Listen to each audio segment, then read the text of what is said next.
Marjana, please আমার কথাটা একবার শোনো। তুমি যা দেখেছো বিষয়টা তেমন না। ও আমার অতীতের একটা অংশ ছিল, কিন্তু আমার বর্তমান আর ভবিষ্যৎ শুধু তুমি মারজানা। কেন জানি আজ তোমার চোখের ওই কষ্টটা আমার সহ্য হচ্ছে না। সারাদিন তোমাকে কল করেছি, মেসেজ করেছি, কিন্তু তুমি আমার কোনো কথার উত্তর দাওনি। তোমার একটা মেসেজের জন্য আমি পুরো দিন ওয়েট করেছি। আগে কখনো কারোর জন্য এতটা অশান্ত হইনি, কিন্তু তোমাকে হারানোর ভয়টা আমাকে ভেঙে দিচ্ছে।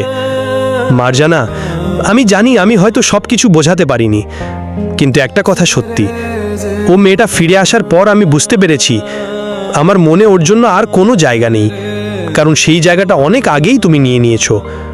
তুমি আমার জীবনে আসার পর আমি আবার হাসতে শিখেছি, আবার স্বপ্ন দেখতে শিখেছি, আবার ভালোবাসায় বিশ্বাস করতে শিখেছি। তুমি ছাড়া আমার জীবনটা আবার আগের মতো অন্ধকার হয়ে যাবে। আমি চাই না তুমি আমার থেকে দূরে চলে যাও।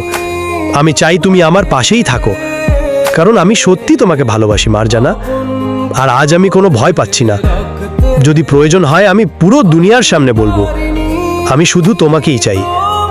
আজ সারা দিন নিজেকে সামলাতে অনেক কষ্ট হচ্ছে। বারবার ওই মেয়েটার কথা মনে পড়ছে। কেন জানি মনে হচ্ছে আমি নিয়াজকে হারিয়ে ফেলবো, কিন্তু আমার মনের আরেকটা অংশ বলছে নিয়াজ এমন মানুষ না, উনি কখনো আমাকে ইচ্ছে করে কষ্ট দিবেন না। তাহলে কেন আমি এত ভয় পাচ্ছি? হয়তো কারণ আমি নিয়াজকে অনেক বেশি ভালোবেসে ফেলেছি। আগে আমি ভাবতাম এই বিয়েটা শুধু একটা কন্ট্রাক্ট, কিন্তু এখন মনে হয় নিয়াজ আমার জীবনের সবচেয়ে স্পেশাল মানুষ। উনি যখন আমার খোঁজ নেন আমার মনটা ভালো হয়ে যায়। উনি যখন হাসেন আমারও হাসতে ইচ্ছে করে। উনি যখন আমার পাশে থাকেন মনে হয় আমি পৃথিবীর সবচেয়ে লাকি মানুষ। কিন্তু আজ চোখের পানি থামছে না, কারণ আমি ভয় পাচ্ছি যদি নিয়াজ আমাকে ছেড়ে চলে যায়, যদি আমি আবার একা হয়ে যাই। কিন্তু আজ নিয়াজের কথাগুলো শুনে আমার বুকের ভেতরে জমে থাকা সব অভিমান আস্তে আস্তে গলে যাচ্ছে।